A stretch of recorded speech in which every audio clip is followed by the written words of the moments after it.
60 Russian diplomats expelled. This is a major development.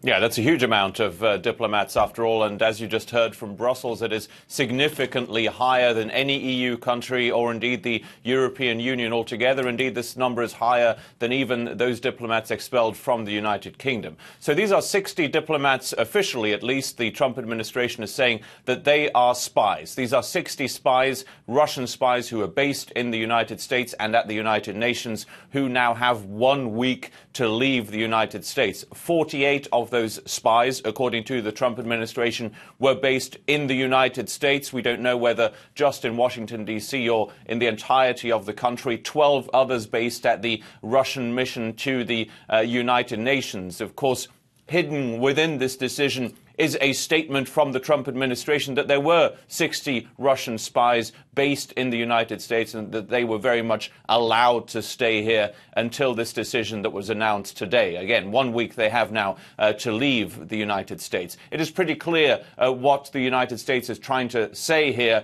and it's saying so pretty openly now in another statement from the White House. They very much see Russia as being responsible for this poisoning attack in the United Kingdom, and this is a retaliation against that. It's not just these 60 Russians who are being expelled from the United States. As you mentioned, a whole consulate is also being closed. That's the Russian consulate in Seattle on the northwest coast of the United States.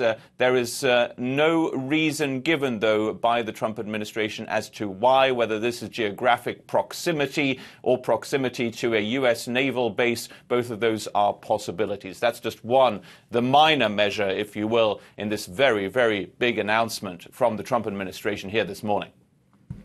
Philip, Donald Trump has been rather inconsistent. He's sent mixed signals on Russia and its president, Vladimir Putin.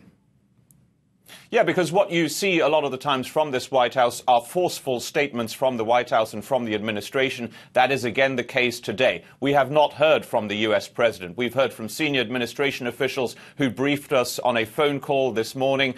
We have heard via a statement from the White House and via a statement from the State Department as well. We've not heard from the U.S. president. And we know, according to these senior administration officials, that there was actually no communication between Donald Trump and Vladimir Putin, his counterpart in Russia, on this matter. Remember that last week there was a phone call between the two where Donald Trump rather controversially congratulated Vladimir Putin on his re-election. According to the White House, there was no mention during that phone call of the poisoning case in the United Kingdom, and there has been no phone call between Trump and Putin since. You're absolutely right that the measures from the administration can be tough ones, but the words from the U.S. president are not. A tweet last week also saying that a good relationship with Russia is a good thing rather than a bad thing. So this is a U.S. president who's still trying to be as friendly as possible to Vladimir Putin while the administration is not.